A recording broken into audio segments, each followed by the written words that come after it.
The first team I have listed is Oklahoma.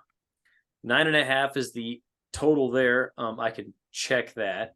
But, well, yeah. Well, first of all, just thinking about Oklahoma a year ago, 6-7, kind of a disappointing year in Brent Venables' first season. What are you looking for from this Oklahoma team this season in his second year? Okay, so I mean they're going to bounce back, right? I think that's kind of a universal thought that everyone's pretty sure that they will be much better, much improved, kind of that year two jump that a lot of programs take. I mean, there's a lot of programs that I mean, yeah, Nick Saban, Kirby Smart, their first year with their programs wasn't great. And year two ended up being really, really good for those guys.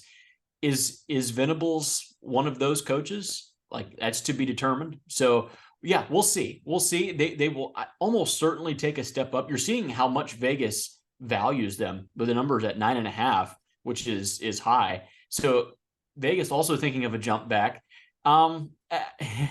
It's high. The number is still high. 9.5 is very high. This is a team that was 6-7 a year ago. Um, I I'm on the fence with Oklahoma. Like I could go either way. And this one, yeah, it depends it depends kind of when you catch me as to where I sit on Oklahoma. Right now, I'm going to go under because I really like Texas. I like Texas a lot. So I'm going to go under on Oklahoma. I think they can go 9-3. I think that's very doable. I don't think they're a playoff team. They do have an easy schedule, though. That is something to be talked about. Is the schedule is not that difficult. So there is a scenario where you maybe you lose to Texas, you lose to TCU, and someone maybe Iowa State gets you or something. But like someone's going to have to upset Oklahoma here for them to go under. I think it does happen, and I think they go just under. I have them clearly as an underdog to Texas. I really like Texas this year, which is like one of the scariest sentences a human being can say.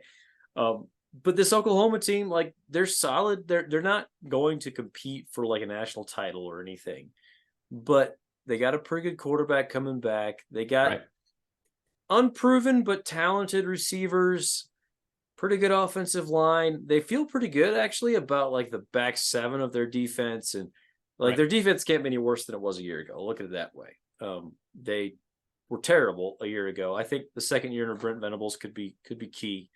But you talked about it, man. The schedule is everything, and Texas is the only game where I view them as a clear underdog. Right. They missed Kansas State. That's helpful. They had to play them last year. They don't this year. Who knows what Oklahoma State is? Like, who knows about, like, they get BYU, they get UCF, they get Cincinnati. Who knows what any of those teams will be in their first year in the Big 12. I feel ridiculous because I'm not that high on Oklahoma, but I'm taking the over just because, man, that schedule's just, it's gravy, man. Like, tell me I'm wrong. No, it's correct. They don't have a whole lot there. Texas is that neutral site game. Obviously, it's all, or it always has been. I guess it will still be. Will that be a neutral site game in the SEC when they move? I would guess, yeah. It's got to be, right? Like it's always at the fair there. It's always, it's at the same place there in Dallas.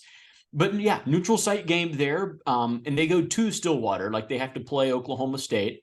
But TCU's at home, like we mentioned, West Virginia home game, Iowa State's a home game. Like some of these games that you kind of view as coin flips or sketchy games, at least for Oklahoma, are fall at home for them this year. So no, I agree that the schedule is very easy. I think they lose they're not playoff caliber yet. They're not playoff caliber yet, is what I'm saying. The recruiting is excellent, though, by the way. Like, we are not saying that Oklahoma is trending anywhere but up. Like, they clearly are. Like, the recruiting they are doing very well. They've had some huge additions there. So, yeah, they're on the right track. I think 9-3. I have them going just under. We have some disagreement here early.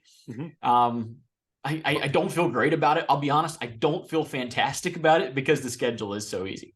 One thing I will say is last year with Dillon Gabriel going down, they had no one else who was worth anything at quarterback. Right. And now bringing in Jackson Arnold, 5-star freshman, I would venture to guess that Dillon Gabriel is still the guy this year, but you at least have someone who's talented who could step in if he does happen to get injured again. He does have quite a history of injuries. And so, like, I don't know. That's one thing I like to check when I remember is just like what do teams have as their backup quarterback, and I feel a lot better Right. about Oklahoma's backup quarterback situation this year than I did a year ago. It was very noticeable how it was like once he went down last year, they didn't really have like it clearly was a drop off for Oklahoma a year ago. And yeah, the 6-7 is that's kind of their floor. Like it can't get much worse for Oklahoma. So they clearly will bounce back. But yeah, we're on different sides of the aisle. So on that one. Sure. Okay.